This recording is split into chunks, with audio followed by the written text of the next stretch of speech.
You always support the concept of police. Okay, get that straight first. And the practice of police work. Stop saying, using words. Words are very important. You don't accuse police of doing anything incorrect.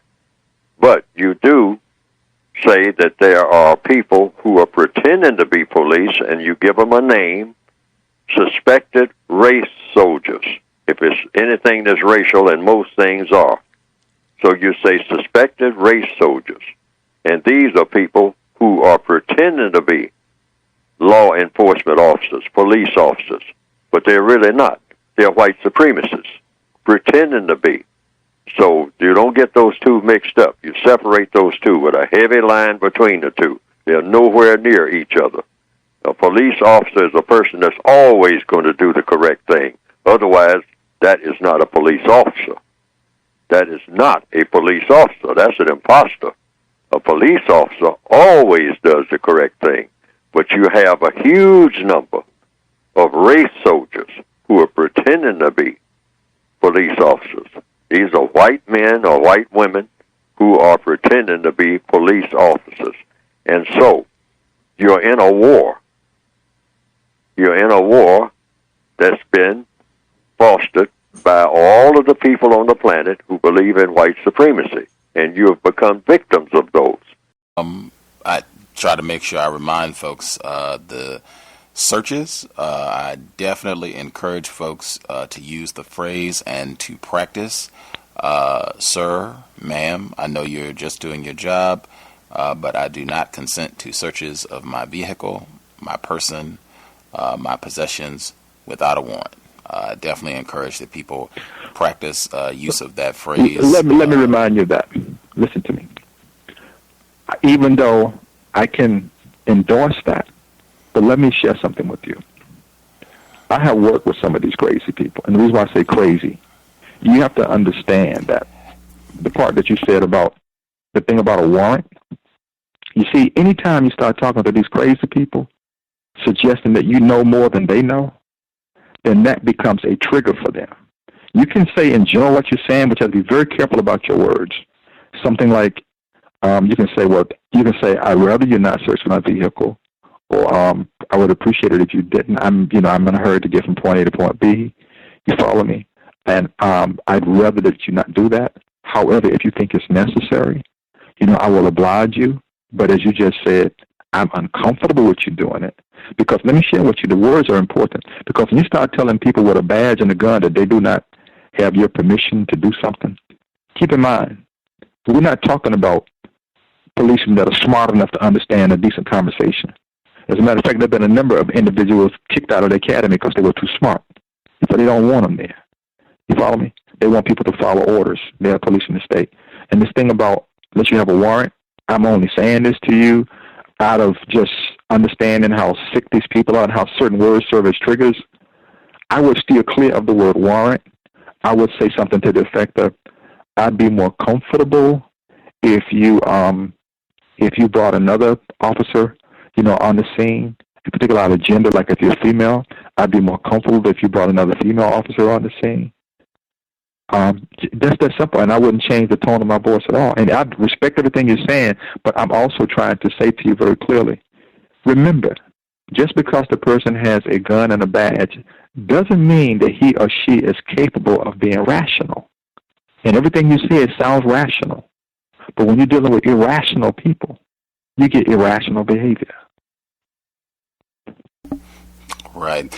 I will go back to what I said. My suggestion for listeners is as follows: to say, I do not consent to searches of my person, my property, my vehicle without a warrant. I would encourage saying it that way.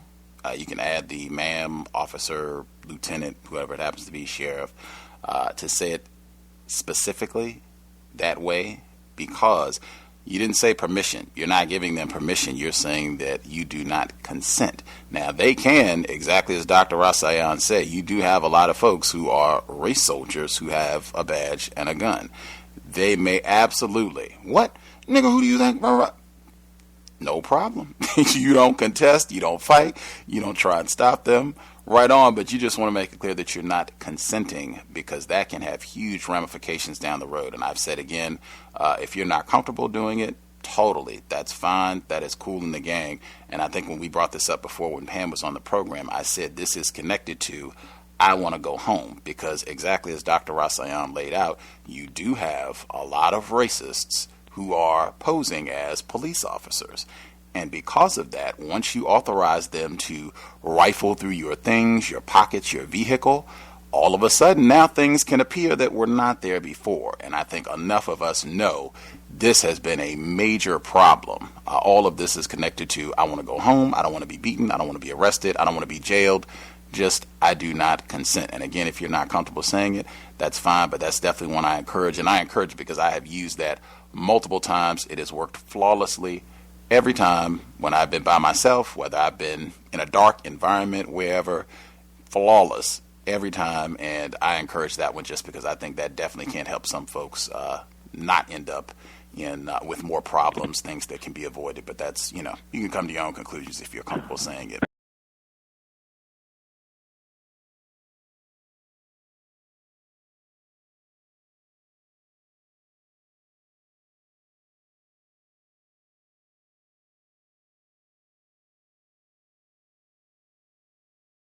When you were saying how you were making money of drug dealers, you also said there were other ways to make money. Is that what you're referring to? Yes, there are other ways, like burglaries.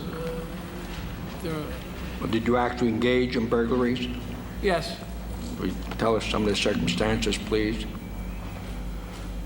A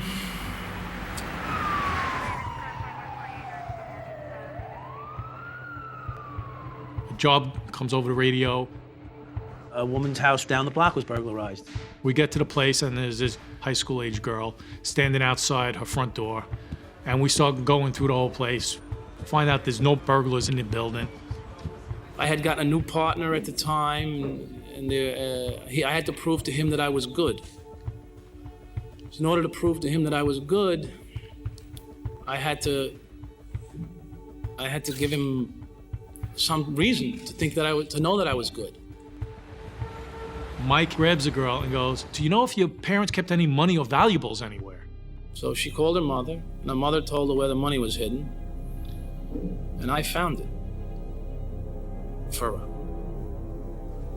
But she never got it.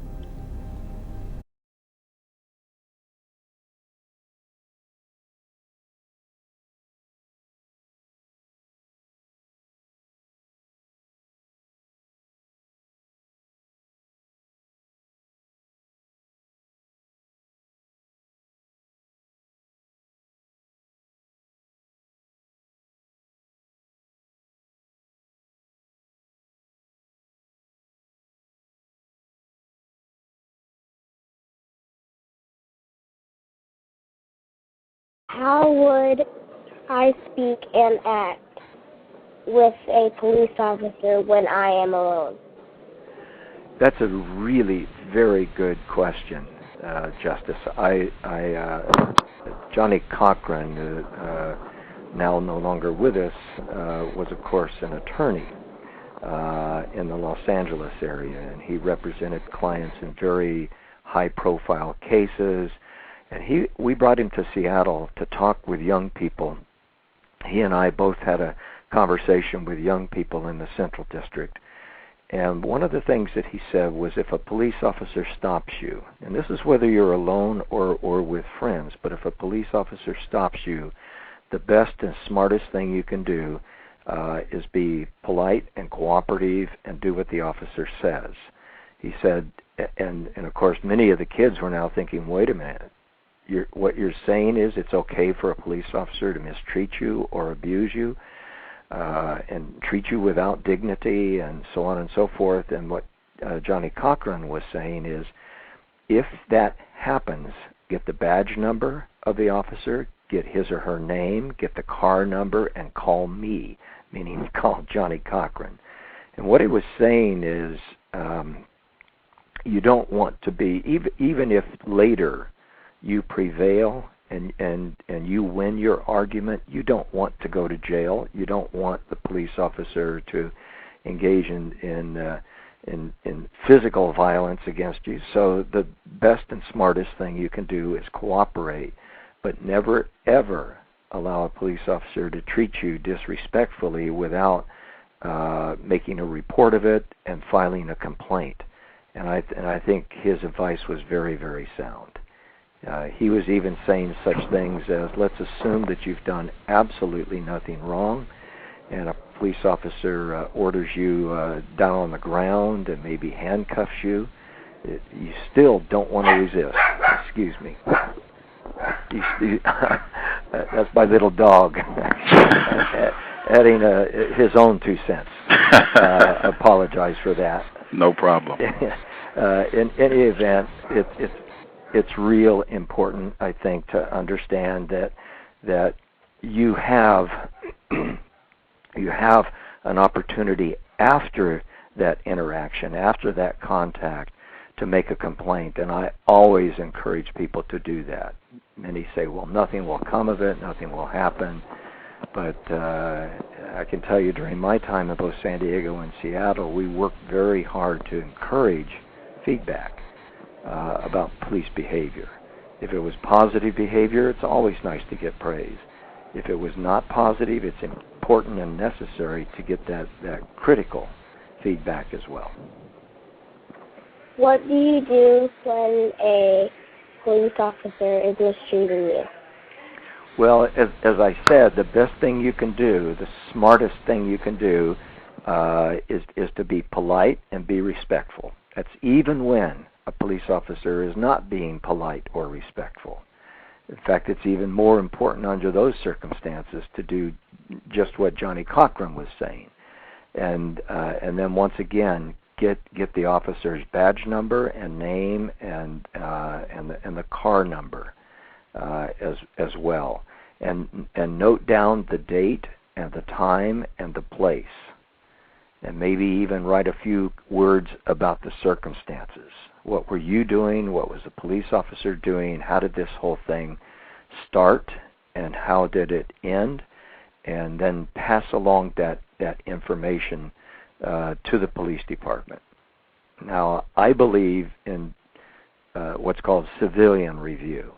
And Seattle has a form of civilian review now, but that's a whole other topic. But I think the important thing is to note the date and the time and the place and the circumstances.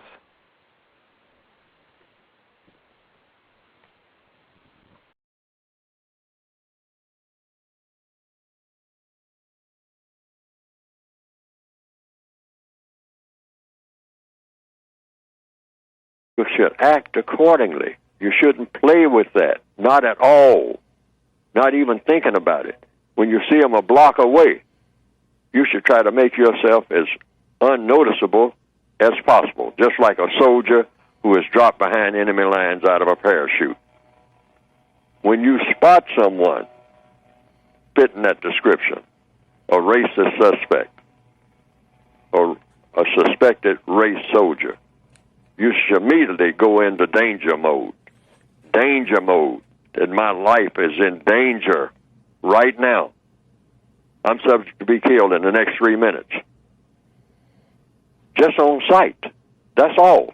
No argument, no discussion, no fight. Because that's what you do when you're in enemy territory. When you see someone who fits the description probably of an enemy, of someone who is, has a reputation for being an enemy, you should go into that type of thinking. Over and over again, I'm going to continue to say it, and I advocate that everybody says that. Go into danger mode. And if you're told to do anything, do it, just like you've been captured, because you have been. Put up your hands, boy. Put them up. Don't go into anything, any third grade recess stuff about, I ain't no boy. Yes, you are. Yes, you are. And you're going to be a dead one in about 3 minutes. Get your hands up. You can argue about it later in court. But don't start an argument out there because you're going to lose. That's almost a guarantee. you are going to lose if you're black. You are going to lose. The record shows that.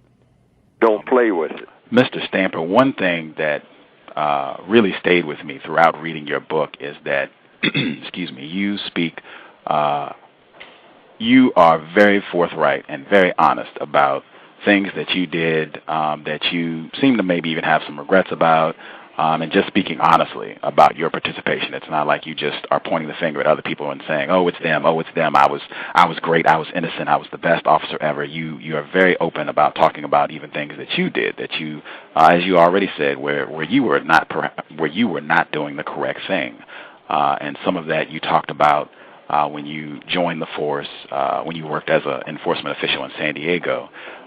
You said that choking out suspects, that was something that was enjoyable. And Justice, I hope she's covering her ears. You said that you would choke out a suspect and whisper in their ear, "You're going to die, asshole." And it seems like what you already alluded to, this culture of being an enforcement officer. It seems like you talked about how that is bred into individuals when they join the police department. Could you talk about that and maybe why it was enjoyable to choke out a suspect? I'd be happy to. And you're right. The kind of behavior that I describe in that book is shameful behavior, and I am ashamed of it. But it's important to understand, as you point out, why I felt that way and why I took pleasure in doing really bad things. And I think there are two factors. One is the person who comes to the work without offering a single excuse, but by way of explanation. I grew up in a family that was abusive. My father was physically violent toward his 4 sons. And as the oldest of the sons, I took the brunt of that. So there were a number of occasions when I was beaten and bloodied by the person in my life who was supposed to be the most respected, certainly male role authority figure. So it was a tough life. And as I grew up, I had decided I'm going to be as different from my father as I could possibly be. He had attempted to ingrain in me white supremacy and racism. I remember one occasion when I came home from school, I was bragging about, this was, I think, the 8th grade, might have been the 7th, I can't recall now, but a young black friend by the name of Ike Johnson had been elected our class president. And that was just so unusual. And I came home and I said, "You're not going to believe this." And I was proud of Ike, and I was full of my own sense of wonderment and awe that we had done something in our little school class that had made such a difference. And he proceeded to lecture me and talk about the superiority of whites and the inferiority of non-whites, challenging me, and he actually left me in tears. I knew he was wrong. I also knew he was my father, and so it was complicated. But I grew up saying to myself, I will not be that kind of person. Then I become a cop, and then the other part of this answer really does get to the question you raised, and that is the culture. That culture welcomed me. I felt like I was now part of a family. And these were personable and magnetic individuals, and they had what I considered at the time an incredible sense of humor, and they welcomed me. That became home. That became family. And I tried to emulate the people around me. I offer that, once again, not as an excuse, but just as an explanation. So for the first 14 months on the job, as you point out, as I said in my book, my favorite thing was to taunt somebody and get them to take a swing at me. Because if they did that, then I could use what was called in those days the standard carotid police sleeper hold. In other words, I could choke them out. And I would, in fact, whisper in their ears as they were losing consciousness, "You're going to die." How could a young person like myself grow up resolving never to use the N-word, always to be responsible, always to treat people respectfully, wind up behaving that way, it's the power of the culture. Black people are going to have to look at the situation as it is, not like you want it to be. Look at it as it is. Start with that. Now, the situation is we are prisoners of war. So when a white person with a gun and a badge or any quote-unquote position of what you might call authority, and anytime you see a white person, you're looking at a position of authority in the system of white supremacy, approaches you with a gun and a badge, meaning some type of authorization to approach you legally, then you go into the prisoner of war mode. You're already a prisoner of war. What would you do as a prisoner of war? And you're approached by a prison guard that's walking up to you with a badge and gun and says, I want to talk to you, or I want you to do something here. I have something that I want you to do. Mm-hmm. And I am authorized to approach you in the manner that I'm approaching you. Now, what are you supposed to do? You do as any prisoner of war knows what a prisoner of war does if they want to survive. Do what you are told. Don't stand in the middle of the street waving your arms and making an argument and pleading your case or telling them about who you are and what you stand for, and they ain't got a right to do this and ain't got a right to do that. We're going to have to get real about our situation. You can handle this later. This is not a debating team when someone is approaching you with a gun. The guy, yes, I look and see that this person has the means of rendering sudden death within the next 2 seconds. All right? I can be dead. You don't play with that. We got to stop playing with serious situations. We are in a war. We got to act like it. You do as any prisoner of war knows what a prisoner of war does if they want to survive. Do what you are told.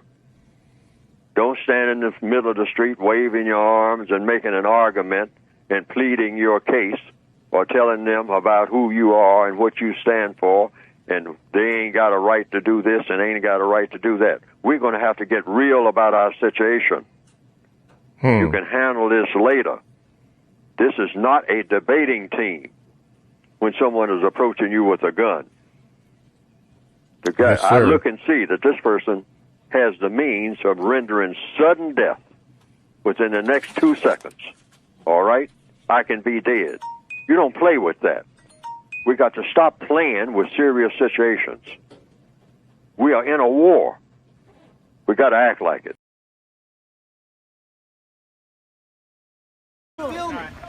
Sir, we just came here.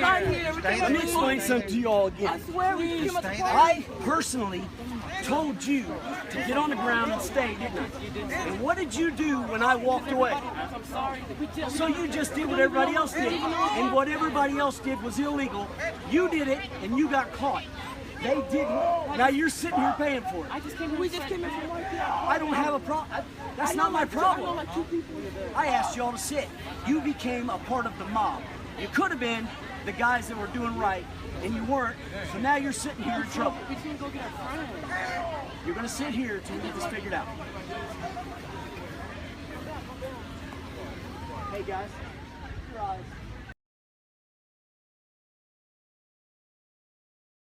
Once you get into the train, you guys put some more units. We'll head your way.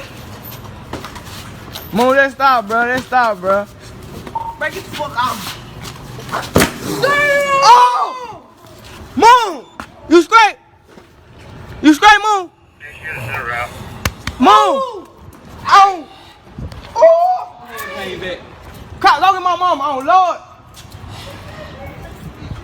Moon! You straight?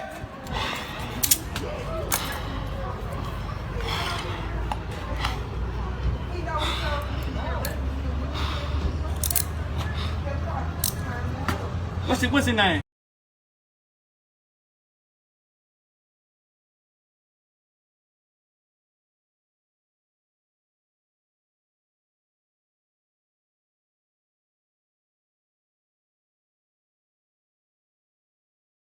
And if you think that it's a game that you can get in a car and call yourself running from it, you're asking for more of the same of what is inevitable that you will get. This has to be understood. It's not a playground. That should be cemented in every person's head who's classified as black and or non-white, because it's going to continue to happen no matter how many demonstrations are had, how many investigations are had, how many of this. You can go and look at old newspapers going back to the 1910 or whenever. Just pick them up and just finger through them, any old newspaper, and you'll see suspect killed while fleeing, suspect killed while handcuffed, suspect killed while being questioned, suspect killed while running, fleeing. Same story over and over and over and over and over and over and over again. But it seems that people don't learn. So they don't learn from one day to the next. That's the first mistake. I understand. Once you take off running, expect to be killed. Okay. That's number one. For whatever reason you're running, once you take off running and somebody's fleeing, you're fleeing from someone who is chasing you, who is supposed to be a law enforcement officer, and you're fleeing that law enforcement officer, whether you're innocent or guilty, once you make the decision that you are going to run, expect to die within a few minutes. Now, that's number one. You should expect to die within a very few minutes. That you got to have that cemented in your head. Once you make that choice, I'm taking off. They don't have any reason to be doing what they are doing, so I'm taking off. Or even if they have a reason to be doing, expect to die. Maybe they thought they were going to die. Because chances are you're going to die. Okay, now you have to have that in your mind. I wanted to. I thought this was super interesting. I hope everyone who is listening to the program perk up, particularly if you are a non-white person. Perk up, listen closely, and think of Dr. Frances Cress Welsing if you've read her work. In Breaking Rank on page 92, you said that we say white officers treat black men the same way they treat white men, but that's a lie. In fact, the bigger, the darker the black man, the greater the fear. The African American community knows this. Most whites know this. Can you share about that statement, Mr. Stamper? Sure.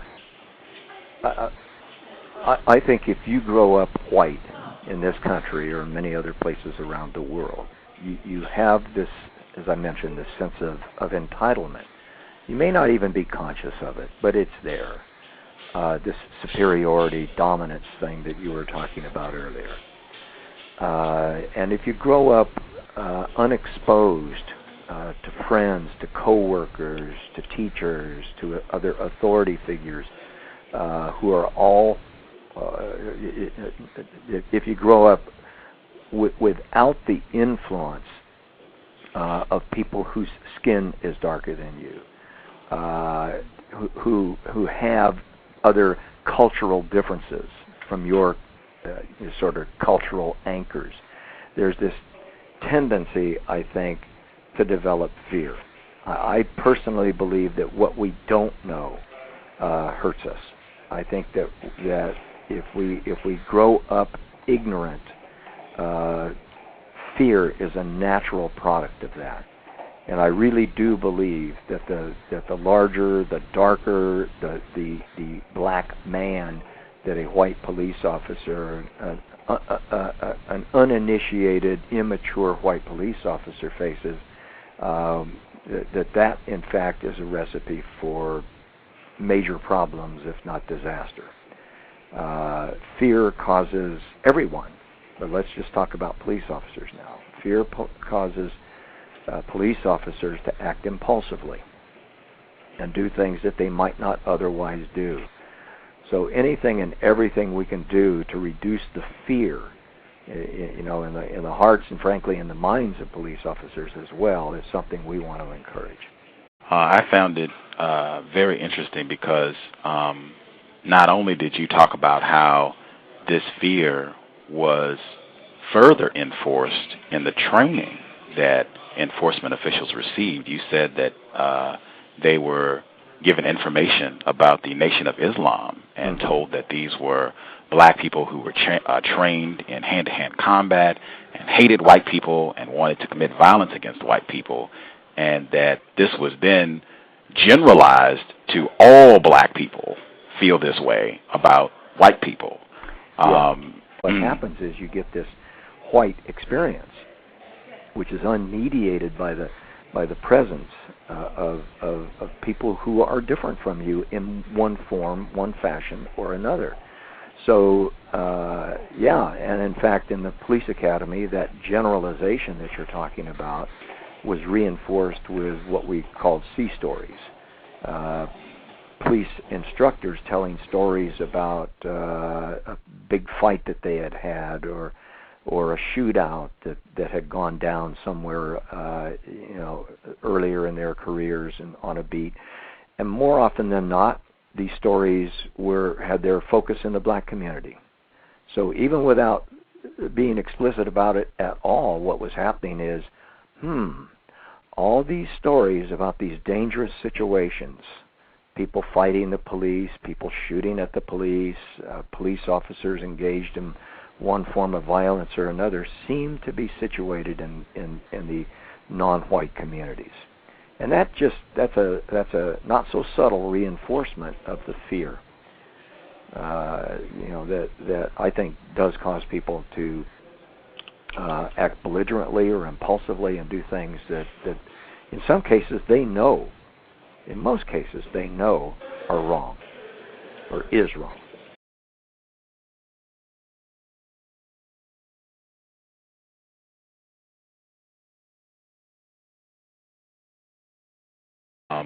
On page 150 of Notes from No Man's Land, this is real important. I hope listeners pay attention. You said that we believe, we being white people, we believe that we deserve to be hated, to be hurt, and to be killed. Why do white people feel that way? And if you could share with us, how many white people do you think feel that they deserve to be hated? If you could give a rough estimate, I don't know, half of the people that you know, a quarter of the white people you know, all of them, is, just so I can get an idea of how common this feeling is amongst white people. I would say most, and I don't think that most white folks would necessarily say, yes, I think I deserve to be hated if you asked them that question directly. But I think how that feeling manifests itself is in fear. And I think that there's an extraordinarily high amount of fear in white communities and among white people. A fear about all sorts of things, but mostly things that are not a threat to us. And so just a kind of general blanket fear of black people in general, but also a fear of a number of things associated with black people, and that the root of that fear is a secret belief that we're going to get our comeuppance at some point, and that we know that we've participated in a system that gives us advantages we don't deserve, that we haven't earned, that have been bestowed on us just because of where we fall in the racial hierarchy in this country.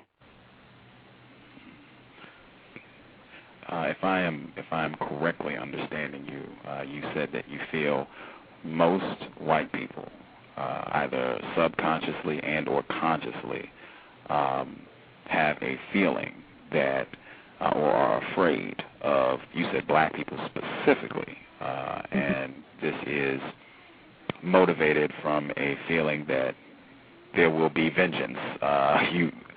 White people will get what they deserve for their abuse, systemic abuse of black people, non-white people in this system of white supremacy. Is that correct? Yeah.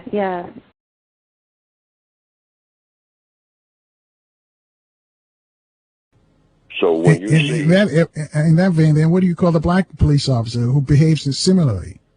Oh, well, he's just imitating the race soldier, okay, because the race soldier has to be white, okay, and he's also expressing what he considers to be, this black person, what he thinks or she thinks that the greater society wants in their performance. Law enforcement officers, I've been in law enforcement. I've also, when I was in Korea, they said that was a police action. They didn't call it a war. People who remember it, it was called a police action. This is not a war. And you are a police officer, and you will conduct yourself as a police officer in these hills of North Korea, firing these guns and whatnot, and then flying through, in helicopters and all the rest of it.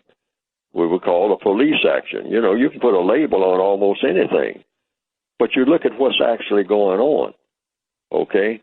So you conduct yourself the way that you are told to do.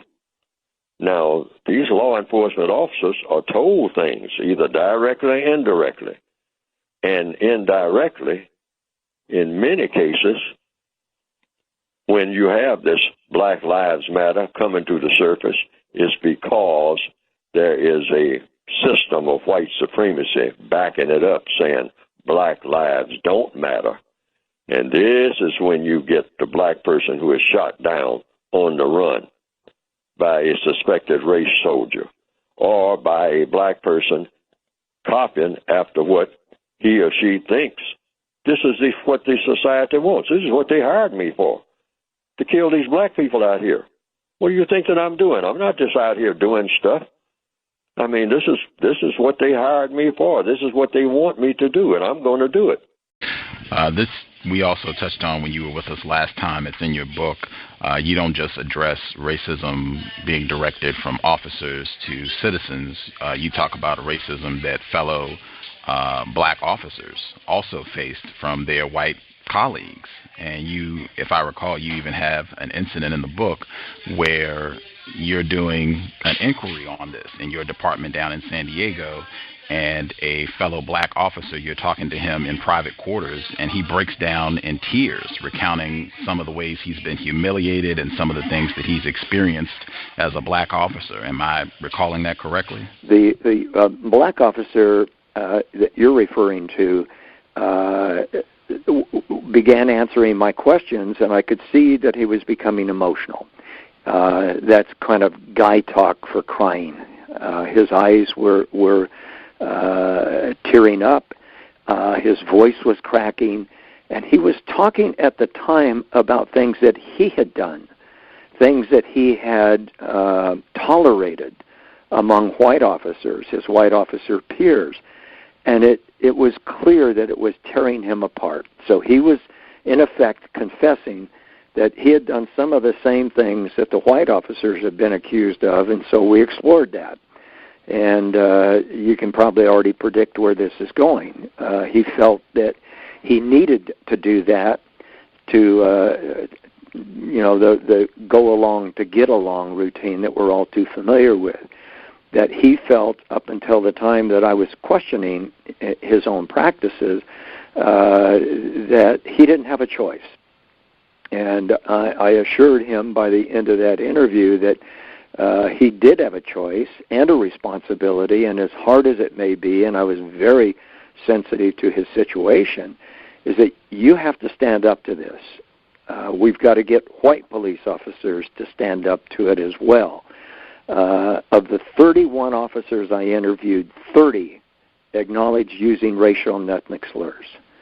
Most of them rationalized it. They said, we just do it to kind of lighten the moment. We don't. Some of them said, we never use those terms in front of the public. Well, to my way of thinking, using them in any context was totally unacceptable, and yet here these cops were describing the real world in the mid-1970s. Now, we thought we had made some progress from the early 70s on, and obviously, for whatever progress we had made, we weren't anywhere close to arriving at our destination.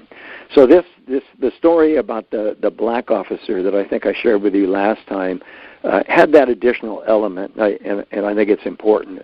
But he also did acknowledge the kind of treatment, the locker room treatment, the overheard jokes, the overheard slurs that just tore him up, and made it really difficult for him to do what he'd been hired to do, which is help the community achieve levels of public safety and provide a service that no other agency really can provide. 30 out of 31 of the officers using racial slurs, nigger knocker and such. That is 96.77% for folks who you need the math. When you were talking about the black officer having to do things to appease white officers, he felt like doing racist things, degrading things. Did that extend to him having to mistreat black citizens or suspects when they were doing a sort of an arrest or detaining someone? Did that extend to that sort of thing? You know, it did extend to that. What he described was no worse and certainly no better than what the white officers were describing. So he did, in fact, admit that he had done the same kinds of things that the white officers were talking to me about as well. Now, what's fascinating to me about all of this, especially looking back on it, is that these officers were willing to speak so freely and openly in those interviews. It was just them and their captain. And I told them at the beginning of the interview that they were free to say and required to say anything and everything that would reflect on the way they're behaving, that lies were not permissible, and that omitting information is a form of a lie. And so I expected them to tell the truth. And I think it's safe to say that if they were holding anything back, I don't know what it would have been. But the short answer to your question, Gus, is yes. This officer did admit that in order to appease his fellow officers, he engaged in similar behavior. And that was what was eating him up. He actually at one point, I think, made a statement. This might have been another individual. I apologize if I'm confusing the two, but I believe what he told me was, look, I know that I'm going to get some blowback from my own community. White, black, doesn't make any difference. Police officers are often delivering a service that some people don't want. So he knew he would get accusations of being an Oreo or an Uncle Tom and worse and so forth, and he said, I can handle that. What I can't handle is my fellow officers treating me that way.